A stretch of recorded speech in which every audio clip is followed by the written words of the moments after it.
beelaha Subayr awal faqashin iyo dhulbaanta ayaa hoosta ka xariiqay inay dhisayaan murashaxa madaxweyne ee xisbiga muxaafidka ee kulmiye Muuse Biixi Cabdi. Munaasabad qada sharaf oo loogu qabtay Laascaanood waxaa ka hadlay Salaadiin Cuqaasha beesha Subayr awal isla markaasina sheegay inay cod iyo cududba la garab taagan yihiin murashaxa madaxweyne ee xisbiga muxaafidka ee kulmiye. Munaasabada waxaa qabtay ganacsade Maxamed Jabuutaawi. Dhammaan waxgaradkii iyo odayaashii ka hadlay munaasabada ayaa ku dheeraaday taageerada baaxadda weyn ee u hayaan xisbiga muxaafidka ee kulmiye. casuumadan maxamed cabdi caraale uu isugu kaayo keenay beesha Subayr awal beelweynta Subayr awal iyo dhulbahante iyo faqashinni casuumadan aad iyo aad baan uga mahadcelinayaa ilaa geedka saynta adaa shacabku ku yaala sintii hooyadiin iyo dhabtii baad seexan doontaan ilaa weydin dhalayeen sintii hooyadiin iyo dhabtii baad seexan doontaan sidii la arki jiray كان وتواصلين شرين موسى نسلاك وربان صاري دونا. أتبع ما سنتين بالله. سيجارة وحنا حصيا محمد شبوتاوي وما أنت غدا نسميه. وحكلوا عن أنا أدقوا ما هذا قيا سرادين تيوفت كأشيبي كأقبلي إلى مرتقات كأقبلان. هذه أيضا هم هذا علنية وحنم هذا علنية وفودك كلا تمد.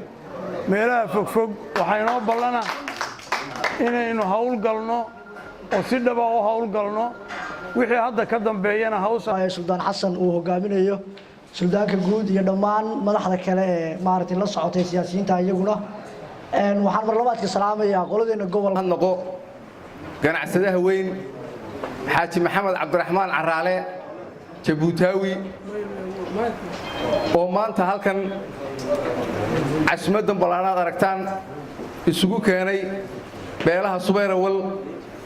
iyo beelaha fiqishin iyo dhulbaante ilinayaa maxamed Jabuutaawi oo casuumadan maanta la isugu yimid waxaan aad iyo aad u bogaadinayaa salaadiinta isimada oo hogaaminayo Suldaan Xasan iyo qorweynta mutacalimiinta beesha Subayr awal anta waxaanu si kaliya laaba idinku ducaynaynaa beesha dhulbahanta iyo fiqishinni dad adduunyo baa Allah idin barakeeyo gogoshan maanta waxay noo fidiyay ganacsadaha weyn horena waa u xuso waa u mahad celiyay maxamed Jabuutaawi Xaaji Maxamed Jabuutaawi waxaan ugu ducaynaynaa dad adduunyo baa Allah barakeeyo waanu ognahay kaalinta firfircoon ee uu qaranka kaga jiro uu dalka kaga jiro uu gobolka kaga jiro uu gobolada dhammaan kaga jiro waanu ognahay xogogaal baan u nahay horumarintu ka shaqeeyo insha Allah bismillaahi kariim in wadooyinka xataa qayb libaax ka qaato waa la soconnaa maantana anigoo ku hadlayo magacayga magaca guudba waxaan ugu ducaynayaa dad adduunyo baa Allah barakeeyo